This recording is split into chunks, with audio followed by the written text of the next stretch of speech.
Buenas tardes, profe. Buenas tardes. Bien. Buenas tardes, profe.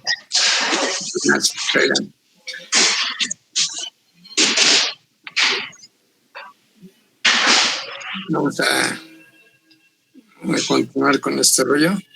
Creo que nos quedamos en la prueba de gato plano. O la vimos esta prueba. Está resolviendo un ejercicio de gato plano, Ángel. Sí, no estaba una de gato plano y de ¿no?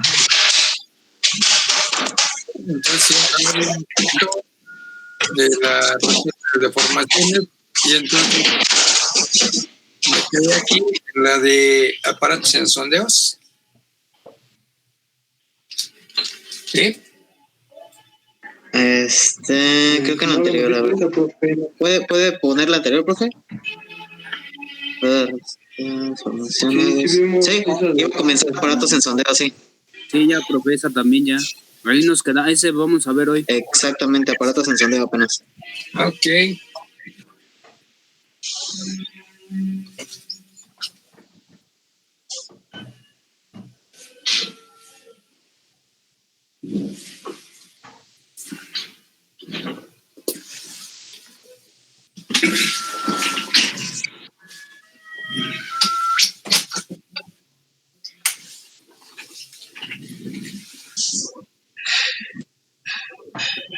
Aquí lo.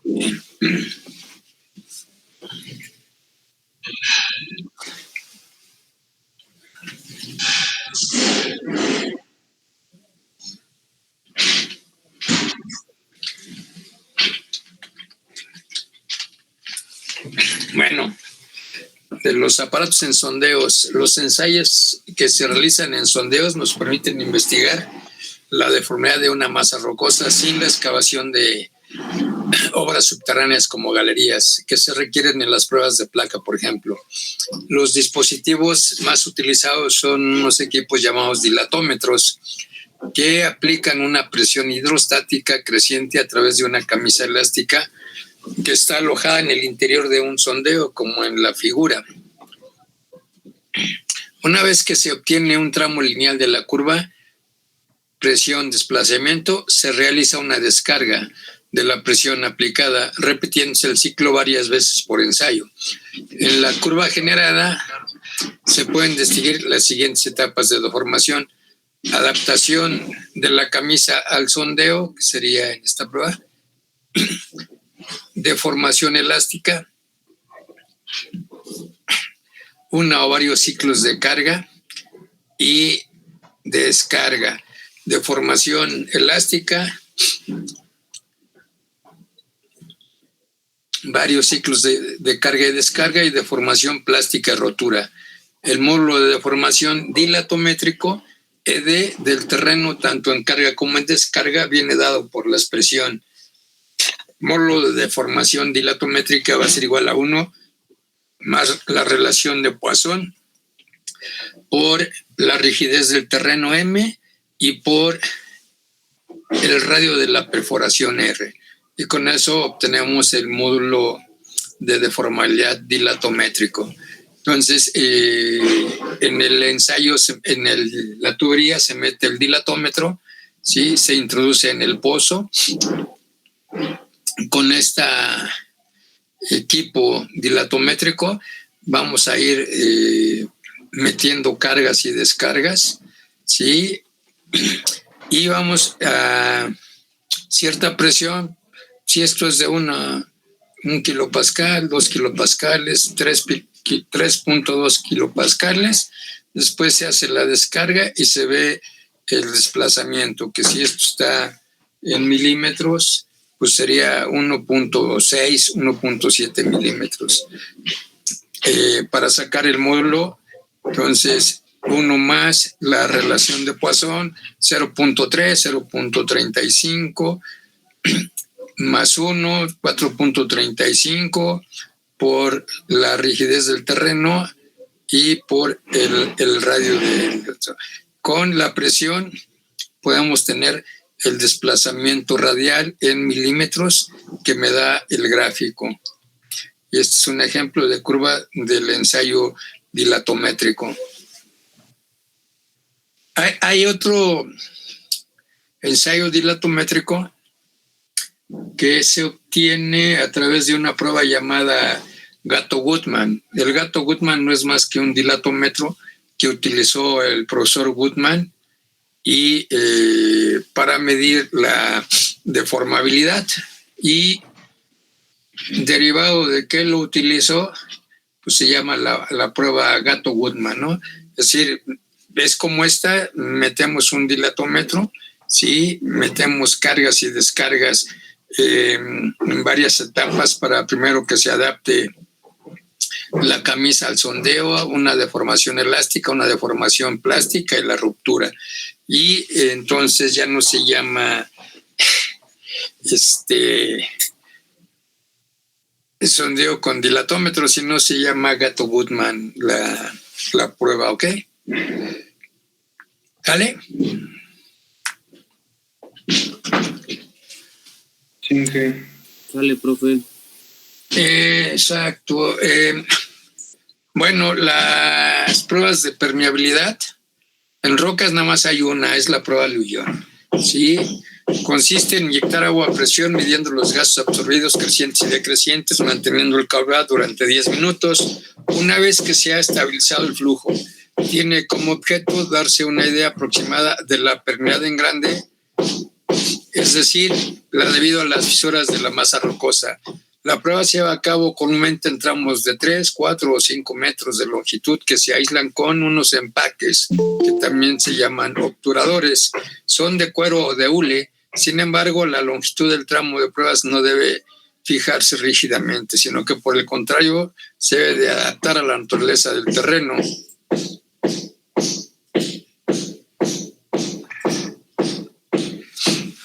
La unidad Lujón, la UL, en honor de Maurice Lujón, que fue el que diseñó esta prueba, se define como la absorción de 1 litro de agua por minuto por metro de perforación a una presión de inyección de 10 kilogramos por centímetro cuadrado, aplicada durante un periodo de tiempo de 5 o de 10 minutos. Con la prueba obtenemos para distintos tramos curvas de gastos de absorción contra la presión de inyección y podemos establecer el flujo que se genera a través de sus gráficos. El equipo necesario para la prueba Lujón consiste en un par de empaques, ¿sí?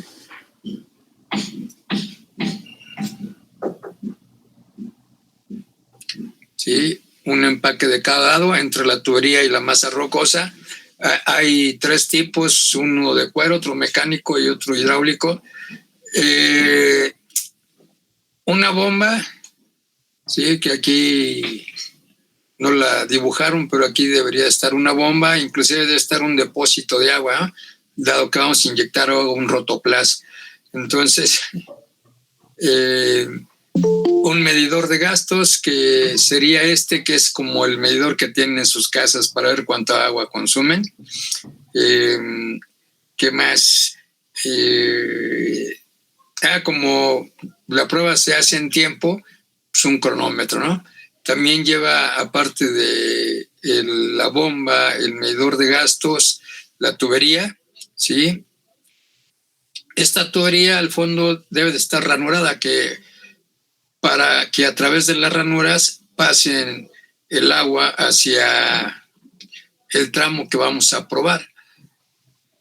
Aquí es o tubo o manguera, pero los mexicanos le ponen tubo, manguera y etcétera, ¿no? Cuando se llega a romper la manguera y hacen algunos acoples, ¿no? Hasta con Coca-Colas, en fin, manómetro. Mandé. Dice esta Rosa que si la puede aceptar, que se le fue el internet. Claro que sí la acepto. Gracias, profe. Gracias a ti.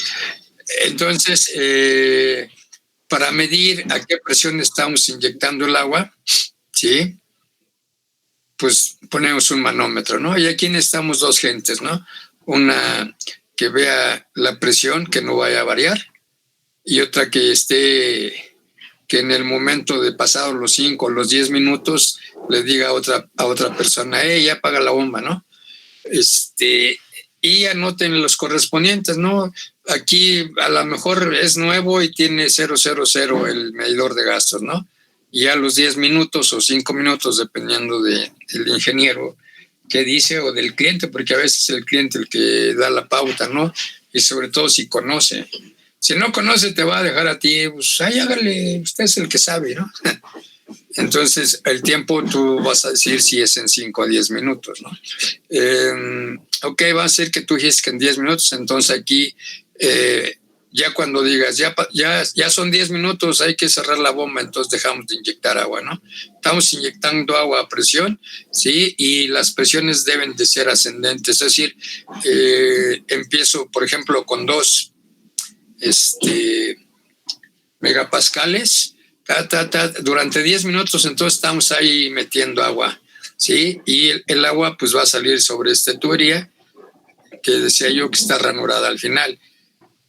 ¿El obturador para qué sirve? Pues para que deje aislado este tramo que voy a probar, que no el agua se salga por el brocal del pozo, ¿ok? ¿Vale? Pasar los 10 minutos, pues ya veo si se introdujeron 300 o 400 litros.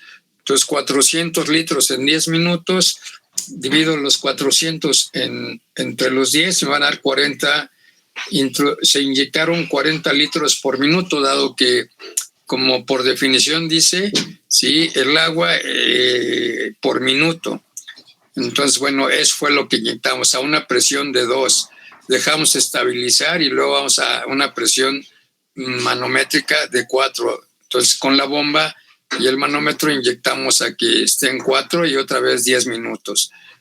A los 10 minutos paramos y vemos otra vez cuánta agua inyectamos en ese tiempo, ¿no? Y también, como es en un tramo de 1 metro de perforación, entonces, si aquí el tramo es de 5 metros, pues entonces tengo que dividir también entre 5 para que me dé, sí, el gasto, litros, minuto, metro. Si el gasto es igual a una presión efectiva de 10 kilogramos por centímetro cuadrado, pues esa sería la unidad Liouville, ¿sí? No 9.9, no 10.1. Tiene que ser de 10 kilogramos por centímetro cuadrado. Si no hay valor de 10, entonces, bueno, pues la prueba no la llamamos Liouville, la llamamos prueba de absorción de agua, ¿no? ¿Ok? Aquí, entonces, para la presión efectiva, necesito considerar la altura del agua y el nivel freático. Aquí en el esquema, el nivel freático lo tenemos por abajo o por encima del tramo que voy a ensayar. Si voy a ensayar este tramo. Por abajo, ¿no? No, pues la prueba está. A ver, el nivel freático está acá, ¿no? ¿Cómo? Sí. Le vamos a ensayar. Entonces, ¿la prueba está por abajo o por arriba del nivel freático? Por debajo. Por debajo del nivel freático. Entonces, cuando la prueba está por debajo del nivel freático, sí sacamos la carga hidráulica, que sería de la altura manométrica al nivel freático, ¿ok? ¿Sí? Y esto sería, ¿qué? Pues sería una altura en metros, ¿no? Para transformarla en presión, lo divido entre 10 y entonces, si aquí hay 10 metros, entonces 10 entre 10, el agua me haría una carga hidráulica de 1 kilogramo por centímetro cuadrado, ¿ok? ¿Sí o no? ¿Qué pasa cuando la prueba está por encima? Es decir, el nivel freático no lo tengo o lo tengo acá abajo, ¿sí? Entonces tengo que considerar de la superficie hacia la parte alta del tramo de prueba, es decir, esta altura, más la altura que tenga del terreno hacia el manómetro. Entonces debo de sumar esto, ¿no? Y voy a suponer que aquí estoy en una prueba de 15 a 20 metros, aquí tendré 15 y que mi altura del manómetro, del terreno al manómetro, sean 1 metro. Entonces sería 15 más 1, 16 entre 10. Tendría una carga hidráulica de 1.6 kilogramos por centímetro cuadrado, ¿ok? ¿Sí? Ok. Más los 2 kilogramos por centímetro cuadrado que inyecté como inicio, pues serían 3.6 kilogramos por centímetro cuadrado. ¿Sí? Es decir, la presión manométrica más la carga hidráulica, ¿no? La presión por la carga hidráulica. Pero debo de considerar las pérdidas por la carga, pérdidas por fricción del agua. En este se supone que debo sacar temperatura y viscosidad del agua para obtener estas pérdidas. O bien considerar para profundidades menores de 50 metros la pérdida por fricción o de carga es tan pequeña que se desprecia. ¿Ok? Entonces, si yo aquí mi prueba es de 20 metros, pues entonces esto pues no lo considero, ¿no? Porque el valor puede ser 0.00000000009, ¿no? Mi pérdida de carga. Entonces, cuando hago esta resta, pues ese no resta, ¿no? O sea, quedaría casi nada más como la presión manométrica más la carga hidráulica, ¿ok? Si tiene más de 50 metros, entonces ya hay que considerar las pérdidas por fricción o pérdidas por carga, porque sí ya influyen en el resultado. ¿Y esas cómo se obtienen, profe? ¿Está claro?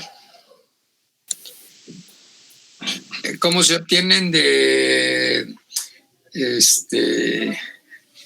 gráficas de hidráulica, ¿no?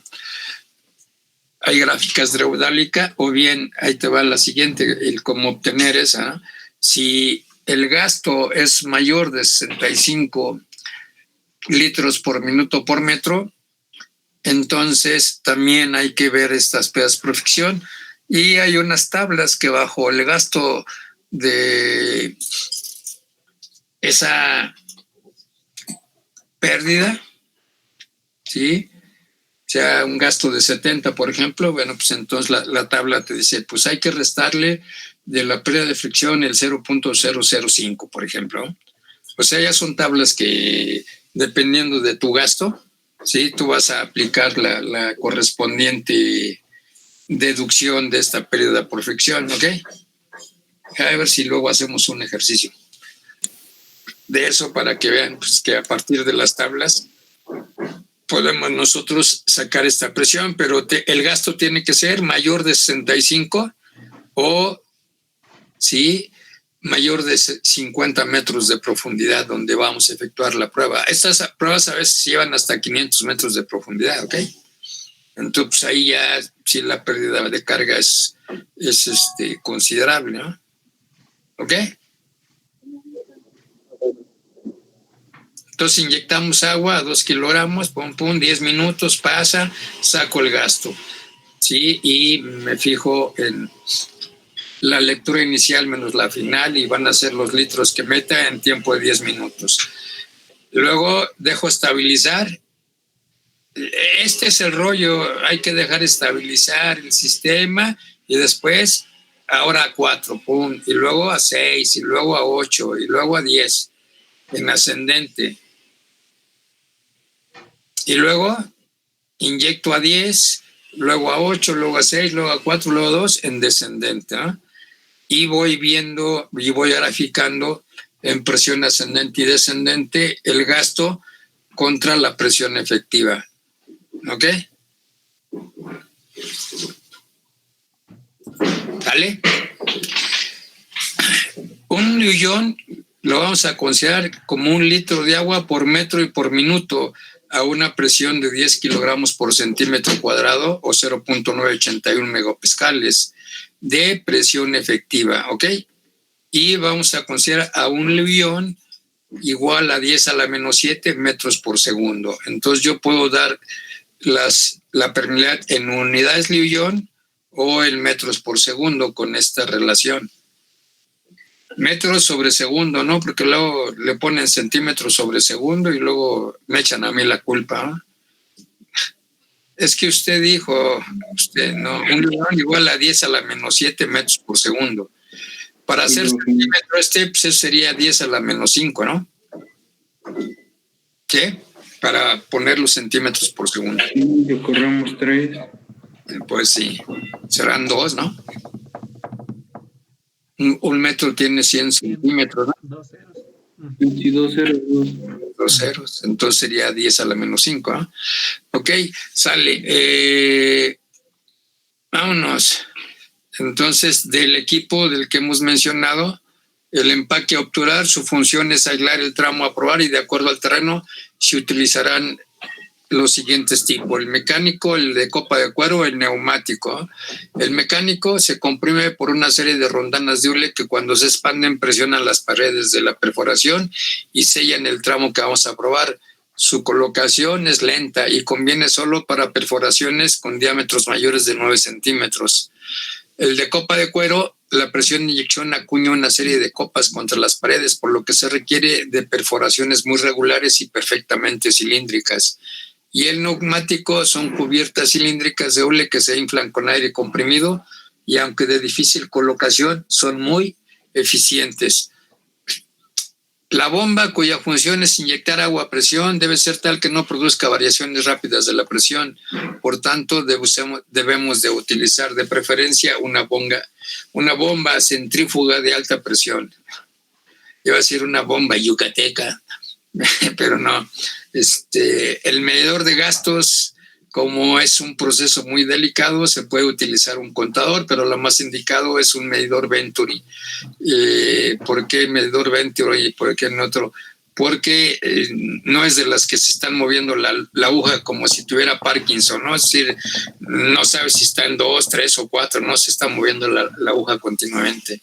Con este medidor, pues, está donde debe de estar y me da exactamente el conteo de la cantidad de agua que está introduciéndose en la tubería, en el pozo.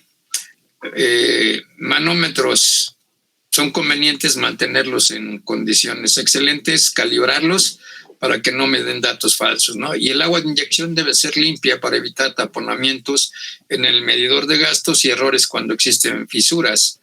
Y del lado derecho, pues ahí tenemos los tipos de obturadores para pruebas de plata, el mecánico, la copa de cuero. Parece un taquete la forma, ¿no? La copa de cuero y el neumático. Las líneas punteadas son los hules rígidos que cuando le aplicamos aire, cuando le introducimos aire a este empaque, a este obturador, bueno, esas líneas se hinchan, ¿no? Y entonces va a quedar bien sujeto entre la roca de la perforación y la tubería que introducimos. Entonces, la función es no permitir que el agua ascienda por el brocal del pozo. ¿Ok? Si llega a ascender, pues quiere decir que alguna de estas de estos hules pues, está roto, ¿no? Está en mal estado y entonces tendremos que cambiarlo, ¿ok? El rollo es que cuando está en mal estado y cuando grafico gasto contra presión, pues me da un escurrimiento que se llama turbulento. Entonces, cuando tengo escurrimiento turbulento o flujo turbulento, puede ser por dos causas. El obturador se rompió y por eso está saliendo el agua a través del brocal, o bien tengo una fisura bastante grande, ¿ok? Entonces, cuando me dé esa medición de que el gráfico me diga, tienes, chato, un flujo turbulento, tengo que sacar el mendigo obturador, revisarlo. No está bueno, lo meto para adentro y efectivamente entonces tengo una fisura bastante grande, considerable ahí en la zona, ¿no? Para obtener el gasto de absorción en términos de la presión de inyección, se va a variar en un mismo tramo la presión aplicada según una secuencia de 1, 2, 4, 6, 8, 10 y luego de 8, 6, 4, 2, 1 kilogramos por centímetro cuadrado o megapascales. La presión de inyección leída en el manómetro debe corregirse por pérdidas de cargas en la tubería y por la altura del nivel freático con respecto al tramo probado. Ya lo mencioné, ¿verdad? Por arriba es del nivel freático hacia la altura del manómetro y por abajo, que esté el nivel freático de la prueba, tendré que sumar la altura del manómetro a la altura que tenga, ¿sí?, donde yo inicio la prueba. Las formas de las curvas de gasto Q, presión P de inyección es muy variable y salvo en contadas ocasiones es lineal. Como no es lineal dicha relación, resulta inadmisible extrapolar los datos obtenidos. Es frecuente que por limitaciones en la bomba no alcancemos la presión de 10 kilogramos por centímetro cuadrado y se proporcionen absorciones extrapoladas, lo cual no es correcto, ¿no? Las pruebas de unión toman mucho tiempo, pues para cada presión debe esperarse hasta alcanzar la condición de flujo establecido. Por este motivo se prefiere realizarlas después de terminada la perforación. La determinación es susceptible de errores importantes por fugas o por flanqueo en rocas que están muy fracturadas. En este último caso ya no se utiliza la prueba de unión, sino se utiliza alguna otra prueba de las que se realizan en suelos como la Lefranc. Entonces, ahí va. Si la tendencia de mis valores, ¿sí?, mi gasto, presión, ¿sí?, no quiere decir que todos me den una recta, pueden quedar ahí, pero sí lo podemos ajustar los valores a una recta. La flechita hacia arriba quiere decir que fue en ascendente y hacia abajo en descendente, es decir, de aquí empecé de una presión de 2, luego fui ascendiendo hasta 10 y acá de 10 hasta 2, ¿ok? Entonces, si mis valores en ascendente y descendente se ajustan a una recta, entonces se dice que tengo un flujo o escurrimiento laminar. Aquí hay que ponerse las pilas y entender que no hay escurrimiento laminar porque yo estoy inyectando a presión. Entonces, no puede ser escurrimiento laminar cuando yo lo estoy inyectando. Pero pues se dice que se establece este flujo cuando el gráfico me da así, en ascendente y descendente, casi una línea. Si por el contrario es una curva en ascendente y una curva en descendente, entonces aquí tengo escurrimiento o flujo turbulento, ¿no? Y bien, ya expliqué, puedo tener una fisura grande o una falla en el sello del obturador. Si tengo hacia arriba quebrado o con una curva y en descendente lineal, pues entonces quiere decir que con la presión que estuvimos realizando la prueba, sí, destapamos las fisuras, ¿no? Y entonces hay un destapamiento a presión de nuestras fisuras y por eso me da este gráfico. Si me lo da una curva en ascendente y una línea en descendente, entonces quiere decir que con la presión que inyectamos tapamos las fisuras, ¿sí? Entonces tapamos a alta presión y entonces este esquema pues será taponamiento de fisuras a alta presión. Si tengo quebrado o formándose una curva en ascendente y una curva en descendente, entonces quiere decir que cuando inyecté destapé y cuando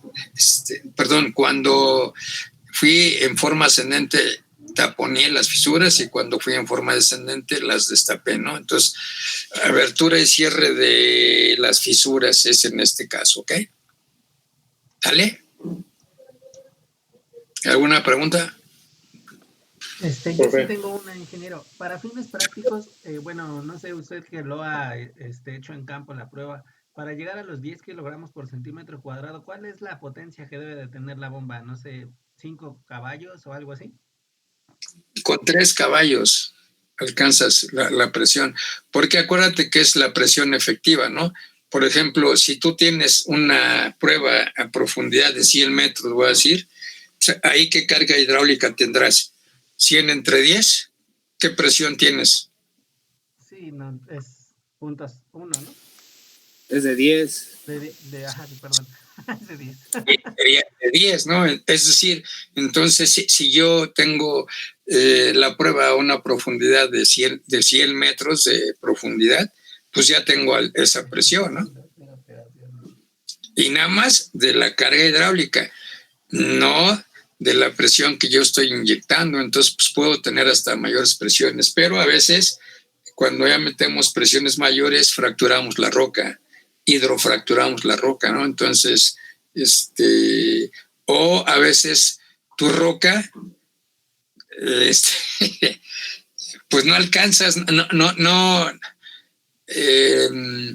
no puedes tú inyectar hasta 10 o no alcanzas hasta 10 kilogramos por centímetro cuadrado, porque la roca sí pues no resiste esa presión y entonces pues, se rompe y entonces no puedes hacer la prueba. ¿Ok? No puedes hacer la prueba porque la roca no resiste esa presión, no la aguanta, no la alcanza. ¿Ok? Pero no es por la máquina o por la tubería o por la manguera o por el agua, ¿no? Sino más bien es por las condiciones de resistencia de la roca, ¿no? Por ejemplo, pues si está bien enferma, ¿no? Es más como uno, como humano, estás bien malo y te ponen a hacer qué hacer y todo eso, pues no, te vas a desmayar, ¿no? ¿Y qué va a decir tu mamá o tu papá? Chale, ya lo mataste por ponerlo, ¿no? Pues estabas malo, ¿no? Sí, no sé si me entiendes, o sea, la roca puede ser tan mala, tan alterada, tan fisurada, que ya no sea ni roca, ¿no? Sea un suelo y entonces pues ya, por eso decíamos hace ratito, ¿no? Si las condiciones no lo permiten, pues ya no es Luyón la que tendríamos que hacer, sino sería una prueba de Lefranc, porque ya se comporta tu roca, sí, como si fuera un suelo, no resiste pues la presión, ¿no? ¿Ok? No sé si te expliqué bien. Sí, muchas gracias. Sí, ingeniero, gracias. De nada. ¿Alguien más? ¿No? Bueno, con las unidades Luyón, con sus intervalos, podemos calificar la conductividad hidráulica o permeabilidad de cada tramo que probamos y se adoptan los siguientes intervalos o los definió Maurice Luyón, ¿no? Y él dijo, bueno, pues si mi resultado es de 0 a 3 unidades Luyón, el tramo es impermeable o no conductivo. Si es de 3 a 11, es poco permeable o poco conductivo. Si es de 11 a 25, es permeable o conductivo. De 25 a 40, muy permeable o muy conductivo. Y más de 40, altamente conductivo, es decir, altamente permeable. Si estamos estudiando un proyecto para una presa, pues si es poco permeable o altamente permeable, ¿qué tendríamos que hacer para llegar a concluir el proyecto de la presa? Acuérdense que una presa, pues, debo de almacenar agua, el vaso de almacenamiento, etcétera. Y entonces, si mi terreno es pues poquito permeable o altamente permeable, ¿qué es lo que tenemos que hacer como ingenieros? Darle tratamiento al terreno, ¿no? Claro, porque obviamente la permeabilidad es porque hay fisuras o poros interconectados, ¿no? Y yo me gusta esto del ser humano, ¿no? Porque ¿cómo andas cuando estás alterado, cuando tienes gripa, catarro, moco, moquillo, diarrea? Cuando andas de la fregada. Todo agüitado, ¿no? Pues no, a todo dices que sí, ¿no? ¿Te quieres casar conmigo? Sí, bueno, fírmale, ¿no? O sea, no te gusta pelear, ¿no? Cuando estás bien.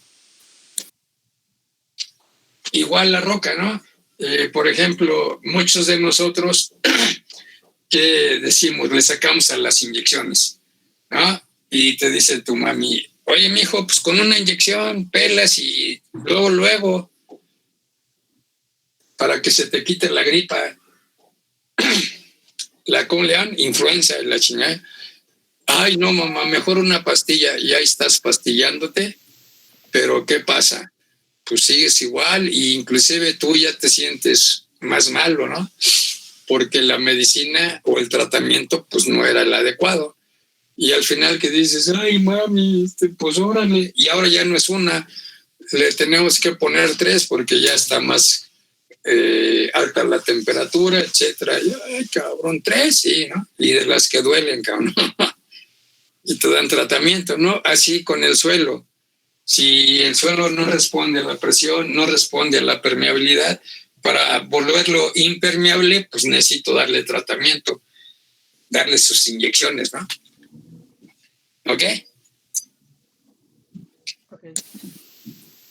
Todo eso se ve en la materia de taller de perfección, ¿verdad, profe?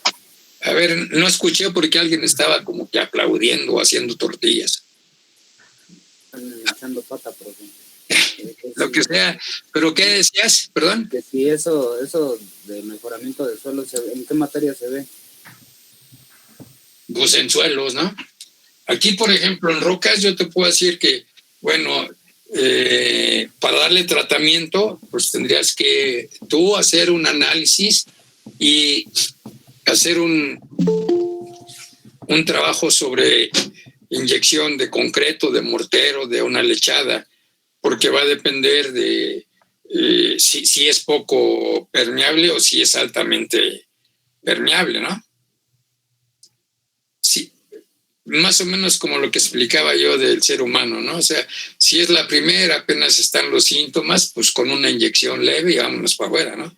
Pero si no se le dio el tratamiento adecuado, pues ya al final, pues ya va a ser altamente permeable o ya vas a tener una gripe de perro, entonces pues ya necesitas hasta un tratamiento de 3x1, ¿no? Igual la roca, igual las fisuras. Entonces, si es altamente permeable, si tuvo pichicateas con la lechada o con el material, bueno, pues al ratito lo que era altamente permeable lo vas a hacer permeable o poco permeable, pero necesitamos que sea impermeable. No se puede estar escapando el agua en una presa, ¿no?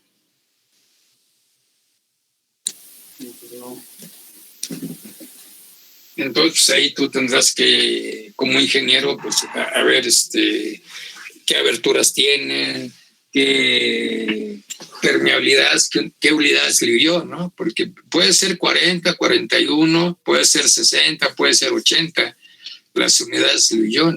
Entonces tú dices, híjole, pues tengo una caverna, cabrón, ¿no? ¿La puedo llenar con una simple lechada? Pues no creo, ¿no? Ahí el tratamiento, pues ahora sí que será de acuerdo al paciente, ¿no? No se puede generalizar, porque si te digo, no, con una lechada está ahí suave, ¿no? Y luego pues tienes una zona cavernosa por ahí, pues ya no hay, tendrás que programar alguna otra cosa, ¿no? ¿Sale? Sí, profe, gracias. De nada. Ok, vemos y luego nos vamos a hacer, si nos da tiempo, un ejercicio. Ok, entonces cuando está para el nabo la roca que ya se volvió suelo, entonces nos vamos a hacer la prueba Lefranc, ¿no? Se aplica en suelos, en sedimentos mal considerados, así como en rocas muy alteradas y fracturadas. Aquí consiste en inyectar o extraer agua de un sondeo con una carga hidráulica pequeña y medir el gasto correspondiente. La carga puede ser constante o variable de acuerdo con el tipo de material. En general, cuando tenemos suelos permeables donde la permeabilidad es mayor de 10 a la menos 4 metros por segundo, la prueba se hace con carga constante, y para suelos poco permeables con K menor a 10 a la menos 4 centímetros por segundo, la carga va a ser variable. El equipo necesario se muestra en la figura de al lado. El procedimiento consiste en rellenar de agua esta cosa, ¿sí? Para rellenar de agua el sondeo y medir el caudal necesario para mantener el nivel constante cuando la carga es constante, o bien medir la velocidad de descenso del nivel de agua cuando lo hacemos a carga variable. La medida del caudal de admisión debe realizarse cada 5 minutos, manteniendo el nivel constante en la boca del sondeo durante 45 minutos. Si la admisión es muy alta, debe medirse cada minuto durante los primeros 20 y después cada 5 minutos hasta alcanzar los 45. La realización de la prueba requiere que antes de medir tiempos y caudales llenemos el sondeo de agua. observando que el aire es expulsado y que se estabiliza el nivel y la velocidad de descenso, lo que indica que se ha alcanzado el régimen permanente. Para los cálculos siguientes necesitamos determinar la cota del nivel freático. Ok, entonces, depósito de nivel constante, vamos a tener que aquí alimentarlo constantemente. Si se llega a subir su nivel, bueno, pues va a rebosar, ¿no? Y se va a salir del recipiente. Este tiene una altura que le vamos a llamar H0. El gasto Q va a depender solo de esta altura para una posición dada de la válvula de esta aguja. Esta válvula regula el gasto inyectado, ¿sí? Y luego de esta válvula pasa a una válvula de 3 vías, ¿no? 1, 2, 3, ¿cómo es? 1, 2, 3. A un recipiente de emisión del gasto Q, o bien se mete hasta la zona de filtración, donde en el fondo del pozo se pone grava limpia, ¿sí? Y vamos a obtener una diferencia de alturas de esta H0 con respecto a esta H1, ¿sí? Para que no se caiga el pozo, se adema bien con bentonita, o bien podemos ademarlo con una tubería, ¿ok? Este sería el constante. Una vez que colocamos el equipo, se sitúa la parte inferior de la ademia a una distancia L del fondo del sondeo, el cual se debe haber realizado sin lodos. Perdón, yo dije con lodo, no me acordé que era prueba de permeabilidad y ustedes no dijeron nada. Ya se los he mencionado que con bentonita nada cuando tengamos que hacer pruebas de permeabilidad, ¿no? Ok, esta distancia se hará nula para obtener la permeabilidad local horizontal, luego se mide la profundidad del nivel freático H0 respecto de la parte superior de la ADM.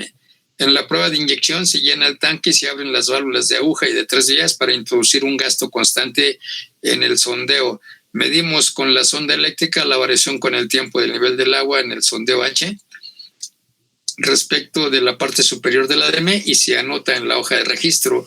Cuando se ha establecido el nivel por 10 minutos, se tendrá el valor de la profundidad HI para el gasto QI, el cual se mide haciendo pasar el agua al recipiente del volumen conocido B y tomando el tiempo T que tarda en llenarse. Una vez medido el gasto, volvemos a pasar el agua a la perforación mediante la válvula de 3 vías y se abre más la válvula de aguja para incrementar el gasto. Se efectúan varias pruebas, generalmente alrededor de 4, que pueden durar de 1 a 2 horas.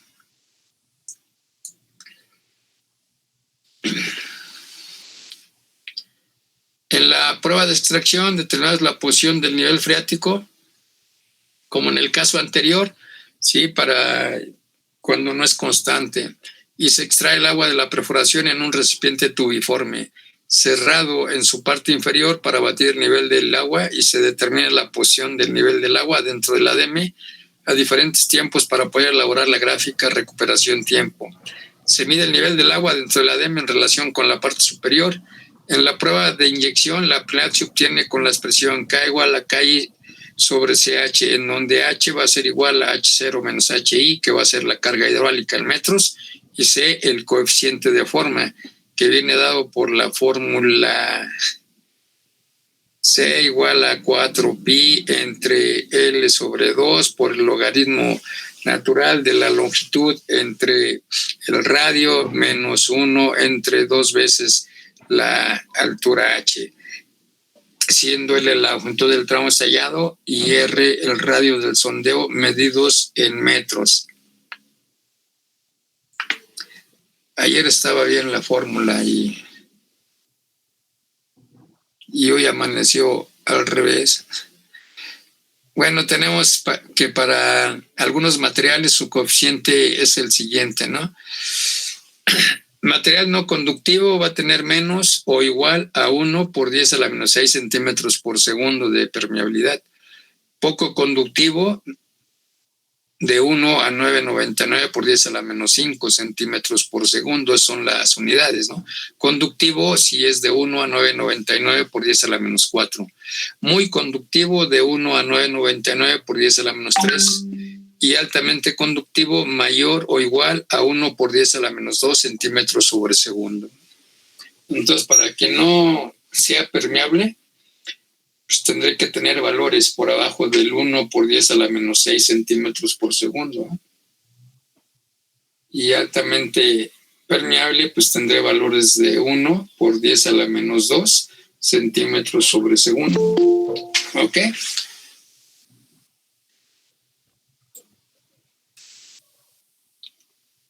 Ok.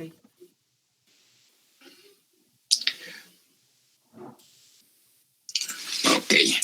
Vámonos.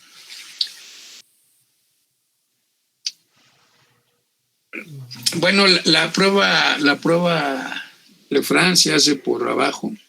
La prueba Matsuakai se hace por arriba. Se realiza para estudiar la prioridad de terrenos aluviales o rocosos muy fracturados situados por encima del nivel freático.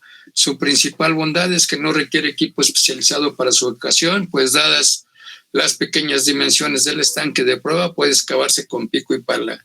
Se recomienda un suministro de agua cercano y constante y contar con una bomba cuya capacidad proporcione el caudal necesario, así como tubería o manguera.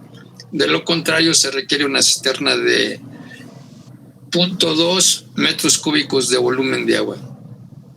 Se debe contar también con un medidor de flujo que determine el volumen de agua suministrado, un cronómetro que mida el gasto, una válvula de paso para mantener el flujo deseado y una escala graduada en centímetros para colocarse perfectamente vertical y fija en el fondo del estanque. Se forma pues un estanque somero de dimensiones pequeñas, se hinca la escala vertical, se instala la bomba y la conducción o la cisterna, se acopla la válvula de paso a la salida de la bomba o cisterna, se instala el medidor de flujo en la conducción entre la válvula y el estanque y se acomoda la manguera en el fondo de este. Se procede a llenar el estanque hasta la altura preestablecida H. Durante 10 horas se mantiene el nivel de la altura H, se toma la lectura al inicio y al final, con lo cual se obtiene el volumen suministrado, que al dividirse entre el periodo dará como resultado el gasto inicial Q1. Nuevamente seco, el estanque se procede a ampliarlo al doble, se vuelve a llenar hasta H, se mantiene el nivel otros 10 horas y se obtiene el gasto Q2. Si la profundidad del horizonte impermeable gamma es mayor que 3 medios de la suma de H más B, se usa una ecuación 1. De lo contrario, se aplica la ecuación 2. Entonces, esta sería la ecuación de la permeabilidad, ¿no? La diferencia Q1, Q2 entre L más la base más 2 veces H.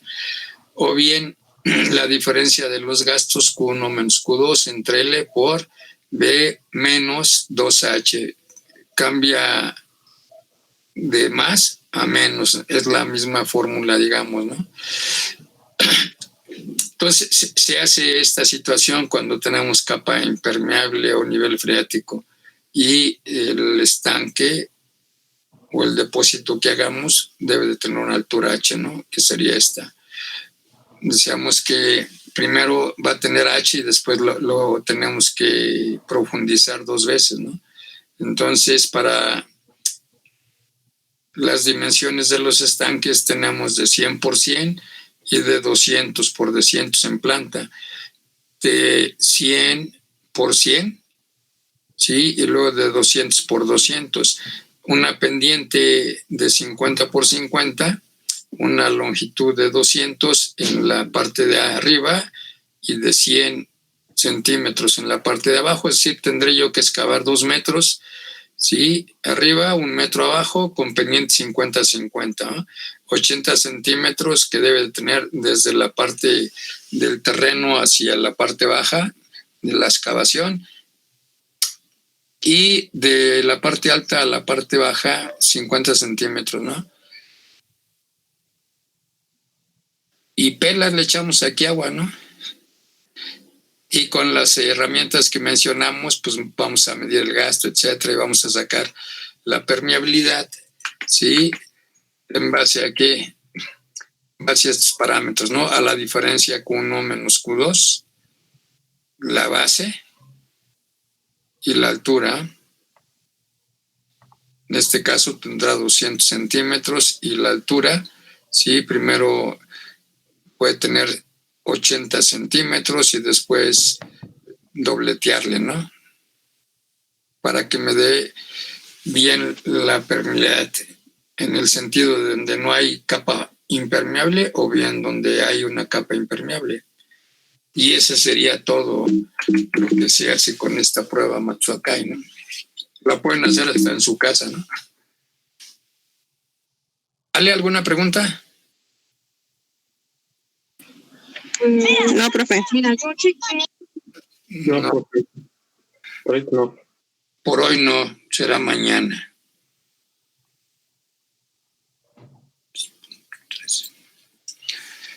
Bueno, 6, media hora. Vamos a ver este esquema del criterio de falla, pues si no hay ninguna pregunta.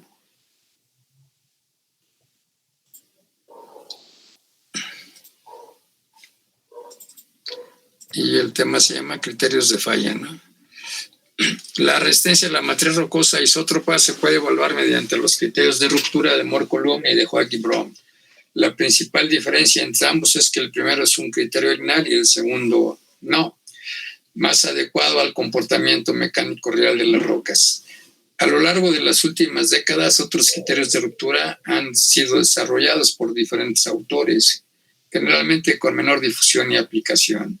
Shore, por ejemplo, recogió detalles principales de criterios de ruptura existentes en la altura sobre mecánica de rocas, aunque no fuera en rocas, ¿no? Pero él metía ahí, si había ruptura, ahí los metía.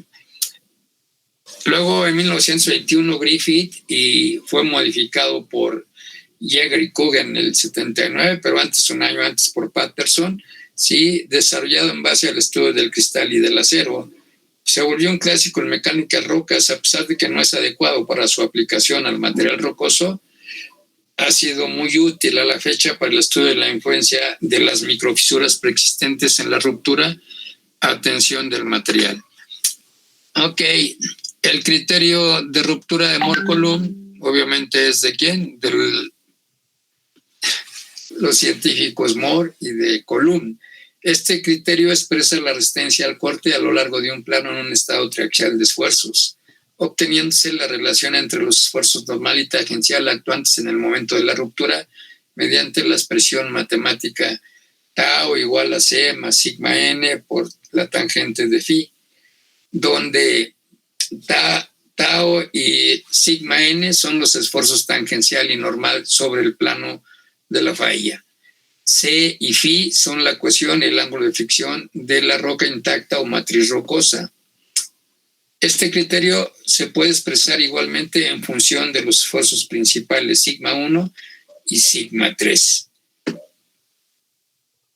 donde sigma 1 va a ser igual a 2 veces la cohesión más el esfuerzo principal menor sigma 3 por el seno de 2 veces el ángulo de la falla más la tangente del ángulo de fricción del material por 1 menos el coseno de 2 veces el ángulo de la falla entre el seno de 2 veces el ángulo de la falla menos la tangente del ángulo de fricción del material por 1 más el coseno de 2 veces el ángulo de la falla, permitiendo obtener la resistencia en cualquier plano definido por el ángulo de la falla, ¿no? Definido por teta.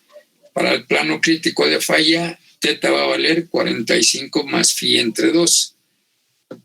La expresión anterior va a tomar la forma, ¿sí? Sigma 1 va a ser igual a 2c por el coseno de phi más sigma 3 por 1 más el seno de phi entre 1 menos el seno de phi. Entonces será el esfuerzo principal mayor.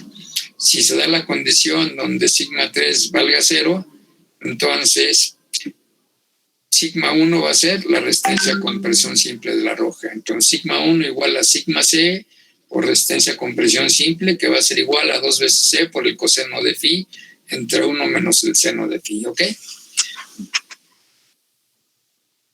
Sí. El criterio también proporciona el valor de la resistencia a la tensión. Vean que es igual, nada más cambia el signo, ¿no? Abajo. Sigma t igual a 2c coseno de phi entre 1 más el seno de phi. ¿Ok?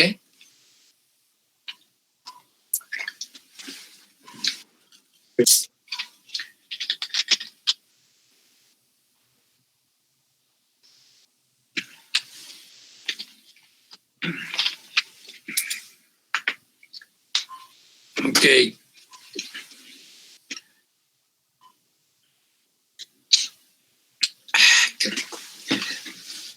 Bueno, estas van a ser las envolventes de acuerdo a esta figura de Mohr-Coulomb en términos de esfuerzos tangenciales y normales, ¿no? Esfuerzo tangencial, esfuerzo normal, y de los esfuerzos principales sigma 1, sigma 3.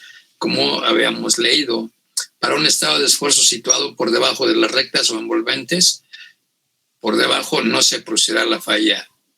En la recta se producirá la falla. Entonces, esta es una recta del tipo Y igual a mx más b, ¿no?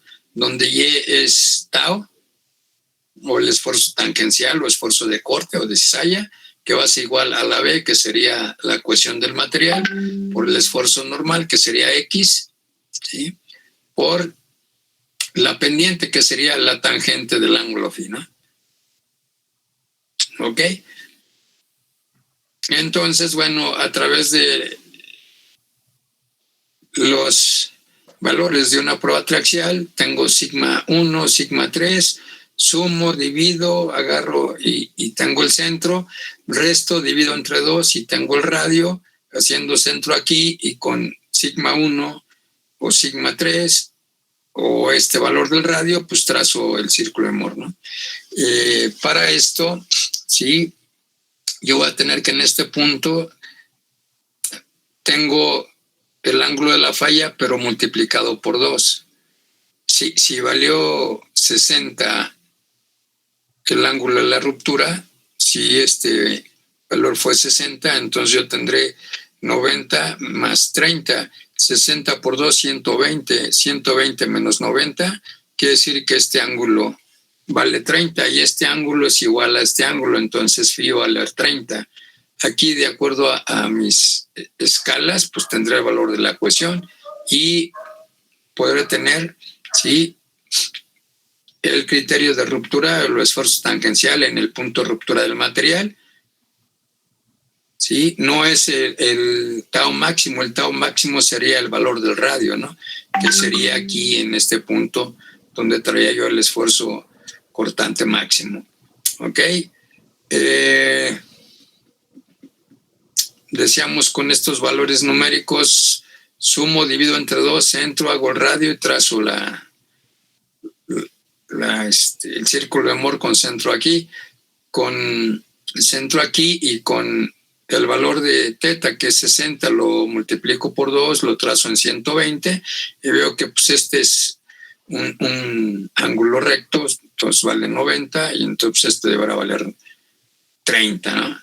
Entonces, si este vale 30, ¿sí?, 30 entre 2, 15, más 45, 90, que es el valor crítico, ¿no?, que decíamos hace rato. ¿Ok? O también de esta relación, 2 teta va a ser igual a este ángulo 90 más este ángulo phi. Y si teta vale 60, 60 por 2, 120, despejo 90, 120 menos 90 me da el valor del ángulo phi. ¿Ok? Y entonces, en función de los esfuerzos normales y tangenciales, pues tengo este criterio de ruptura. Pero también en función de los esfuerzos principales mayor y menor. Cuando sigma 3 vale 0, entonces sigma 1 va a ser el valor de la resistencia a compresión. ¿Ok? Lo voy a tener en este, ¿sí? Aquí sigma 1 tiene un valor que va a ser igual a sigma c y sigma 3 vale 0, ¿no? Para un valor de sigma 3 voy a tener un valor de sigma 1, etcétera, ¿no? Y entonces tengo una recta, ¿sí? Una recta donde el esfuerzo principal mayor es una función del valor del esfuerzo principal menor, ¿no? Para este valor de sigma 3, este es el valor de sigma 1. Para para 0, ¿no? Inclusive, si proyectamos acá, para valores de sigma 3 negativos y para valor de sigma 1 0, pues tendré, ¿sí?, mi recta aquí en tensión simple. ¿Ok? El criterio de Mohr-Coulomb implica que tiene lugar una fractura por corte al alcanzarse la resistencia pico del material. La gran ventaja de este criterio es que es sencillo. Sin embargo, tiene inconvenientes debido a que las envolventes de la resistencia en roca no son lineales. Se ha comprobado experimentalmente que la resistencia de las rocas aumenta menos con el incremento de la presión normal de confinamiento que lo obtenido al considerar una ley lineal, lo que puede implicar errores al considerar los esfuerzos actuantes, sobre todo en zonas con bajos esfuerzos confinantes. La dirección del plano de la fractura, según este criterio, no siempre coincide con los resultados experimentales. El criterio sobrevalora la resistencia a la tensión, no obstante, si se utiliza este criterio lineal de ruptura para evaluar la resistencia a la matriz rocosa, se pueden adoptar las siguientes recomendaciones. Suponer que el valor de la cohesión es un valor próximo al 10% de la resistencia a compresión simple de la matriz rocosa y adoptar un valor del ángulo de fricción interno según el nivel de esfuerzos con el que trabaja, tomado de ensayos específicos o de tablas.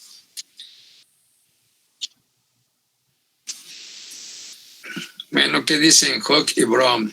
Su criterio. Nos dicen que para evaluar la resistencia a la matriz rocosa es más adecuado nuestro criterio, ¿no? Donde es un criterio no lineal, donde la representación gráfica de la ruptura no es una línea, sino es una curva de tipo cóncavo.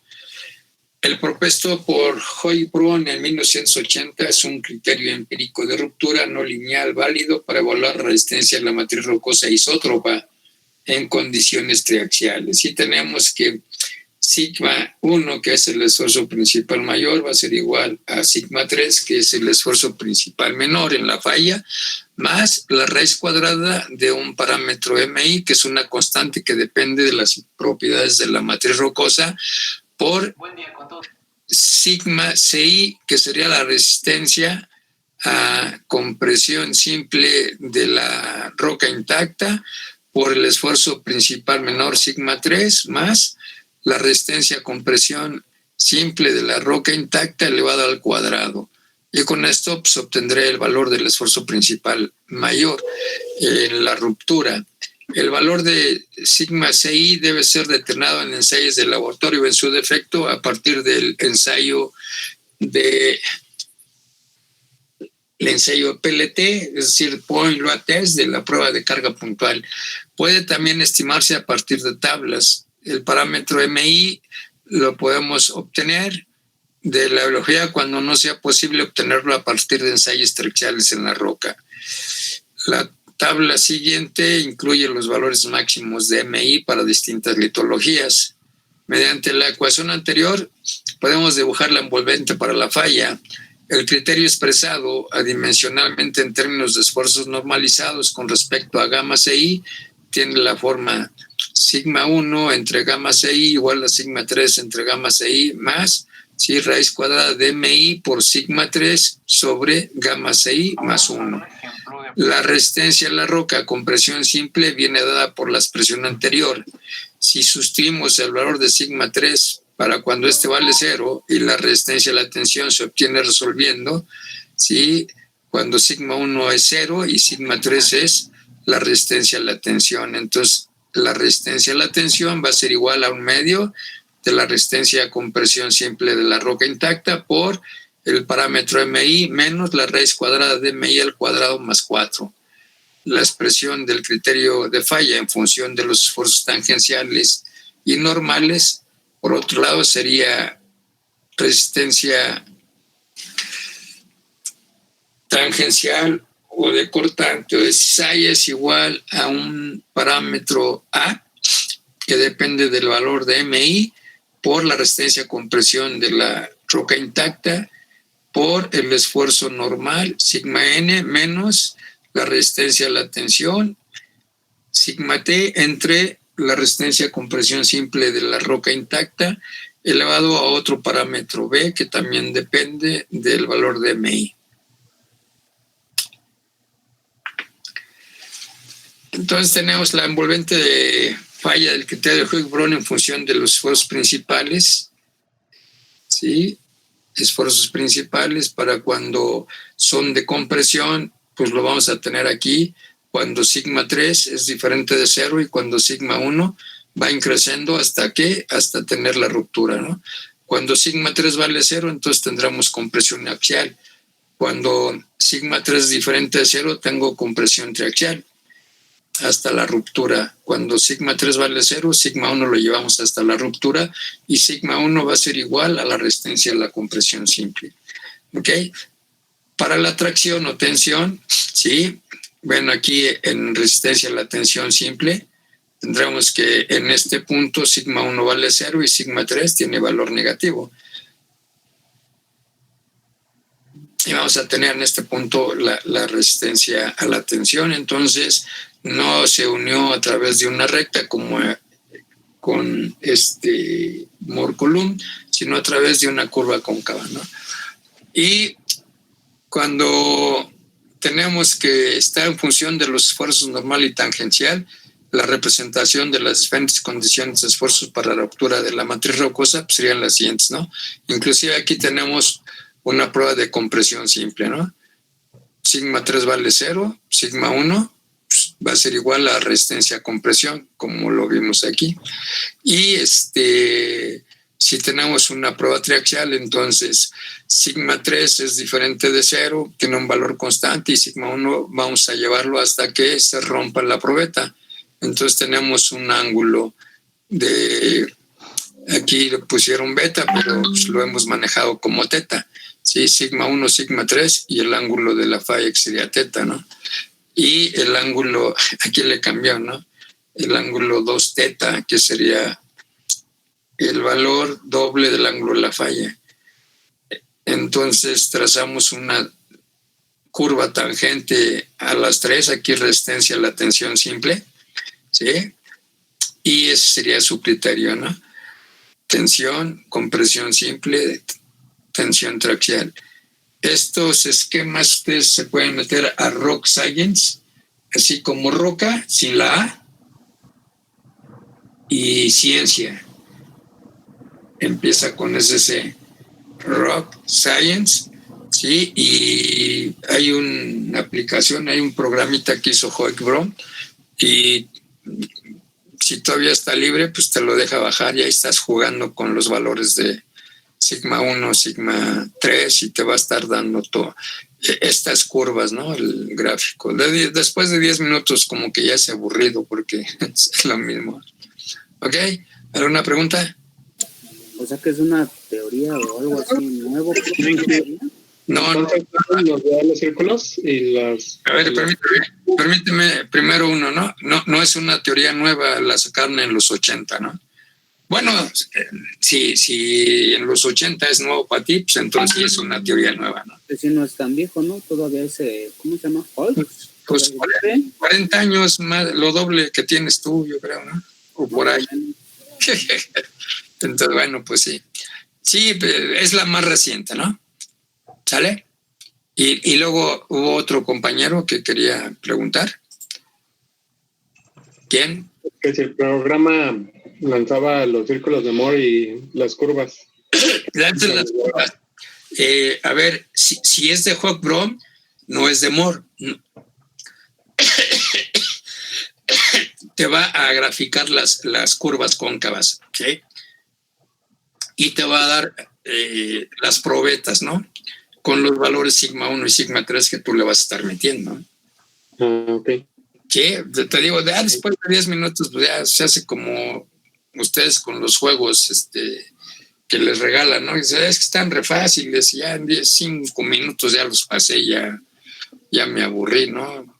Queremos cosas difíciles, ¿no? Pero bueno, pues ahí ya está el dato, se pueden meter y bueno, la página de Hogg y de Wieniawski son páginas en internet que esto sí difunden la ciencia, ¿no? Te regalan mucho material. Okay.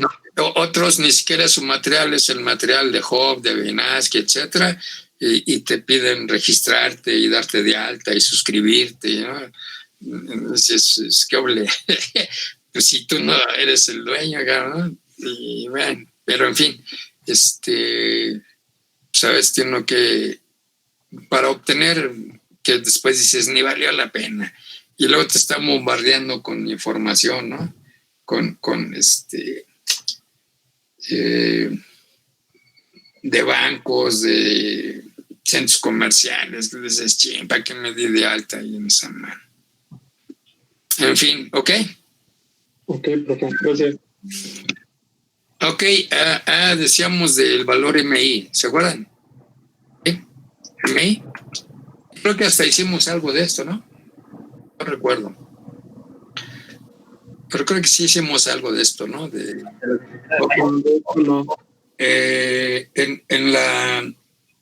El GCI, sí, ¿no? Hicimos el GCI, sacamos la S y el MI, ¿no? Entonces, por ejemplo, estos valores de MI para la matriz rocosa, para sedimentarias clásticas, el conglomerado, son, cuando están entre paréntesis, dice que los valores fueron obtenidos en ensayos en matriz rocosa con una dirección de aplicación de la carga normal a los planos de foliación, es decir, se les aplicó una fuerza normal a los planos. Si este era el plano de formación, estos eran los planos de foliación, pues entonces perpendicular, ¿no? Si estaba inclinado, pues entonces fue en ese sentido, ¿ok? 22, 19, 9. Lutita 4, Grauaca 18. Sedimentarias no clásticas 7, 20, 10 para caliza brecha y caliza esparítica, pamecrítica 8, yeso 16, anhidrita 13. Para metamórficas 9, 24, 30, 25, 31 y 6, para mármol, cuarcita, migmatita, angibolita y milonita. Y para gneiss, esquistofilita, pizarra, ahí tiene el valor de MI será significativamente diferente si la ruptura ocurre a favor de los planos de debilidad. 33, 4, 8, 10 y 9. Para el granito, riolita, granita de acita, 33, 16, 30, 17. Para la diorita, andesita, gabro y basalto, 28, 19, 27 y 17. Y para las piroclásticas, 20, 18. Para la grobnable, para la brecha y para la toba, 15, ¿no? Entonces, de esta tabla, pues obtenemos esto, ¿no? La verdad dice que a partir de ensayos podemos obtener estos valores MI, pero yo todavía no los encuentro, ¿no?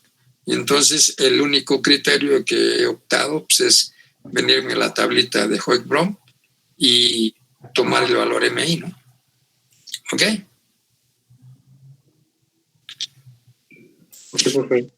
Ok, chavos. ¿Listos? ¿Listos para lo que viene o no? ¿Para el viernes o qué, profe? Ok, profe. ¿A cuál viernes? ¿O qué? ¿De qué hablan? ¿Listos para qué? No, pues usted diga que sí o si no. Si no está listo, ¿para qué me pregunta? Por eso pregunta, profe. Por eso pregunta. Que Julio se debe profe. Listo toda la vida. Mis padres. Cabido, profe. Hay que saber para qué, profe. Siempre hay que estar listo. A ver, listo. Mis papás hicieron un niño listo, así se dice, ¿no? No hicieron cualquier niño. Entonces, listo, profesor, para lo que se venga. ¿Ok? Ok. No vamos, ustedes van a hacer, ¿no? ¿Sí alcanzan a ver ahí el rollo? No está transmitiendo. Todavía no se ve nada.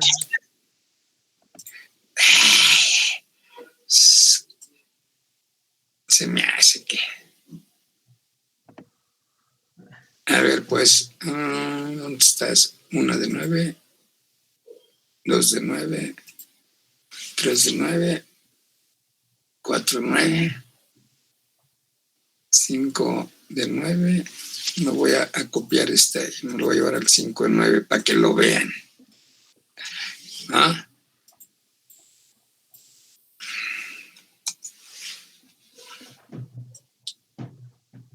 Si el ciego y el viejito soy yo, hombre, yo debía decir, no, pues no los escucho.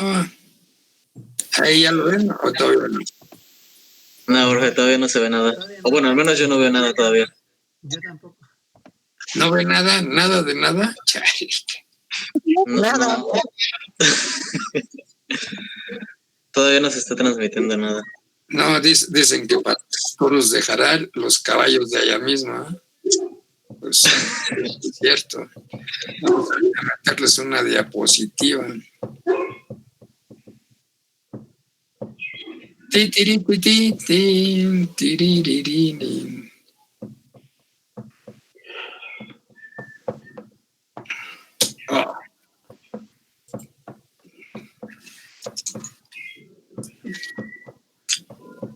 mariachis, los mariachis.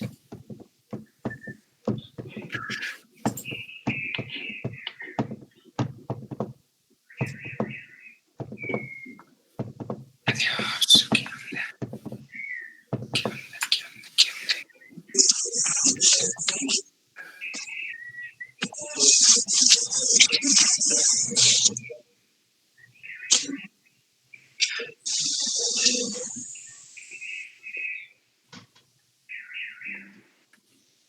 Purum, purum, pum.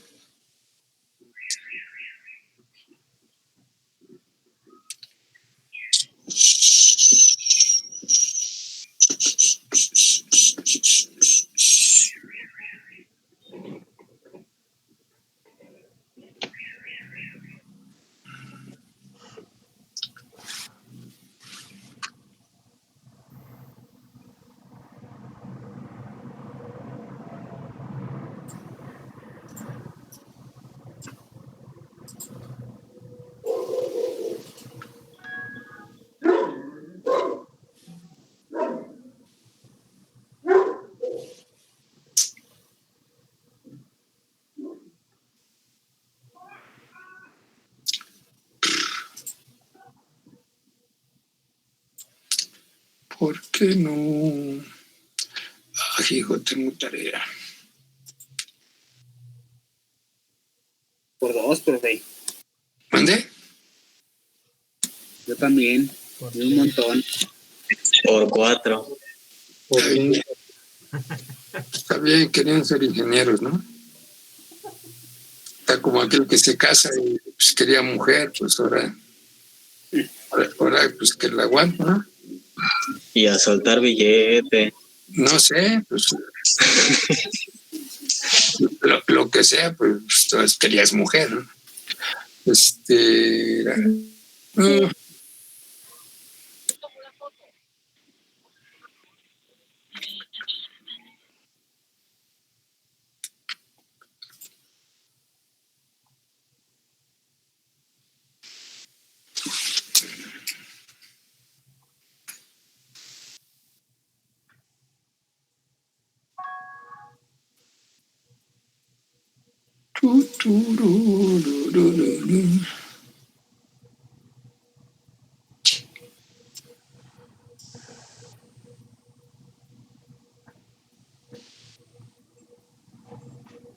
Innombrable.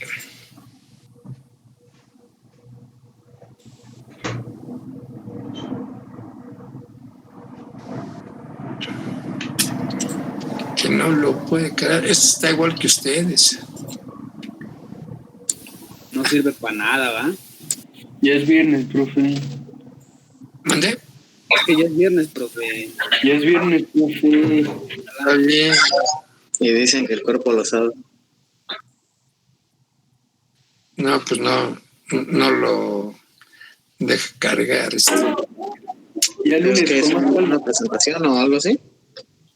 Ya lunes con más calma. Sí, profe, ya nada más quedan 4 minutos, creo. Pues Oye, como que hacer el... está bien ahora para que se les quiten los chillones. Denos viada. Le voy a dar otra tarea. No, profe. Yo le iba a hacer con ustedes, pero pues, Oh, sí. yo vi la tarea, entonces se las voy a decir como una tarea. A ver si ahí se lo ven. ¿No? Ahora le puedes. Ahí los veo la siguiente. ¿Sí? Sí. Ay, cabrón. Vale, pues entonces, muchísimas gracias y que pase excelente viernes. Igualmente, bye. ¿Sabe, profe? Gracias. Profe, gracias. Buen fin, profe, hasta luego. Bye, bye. Bye, chicos, cuídense. Buen fin. Dale, cuídense.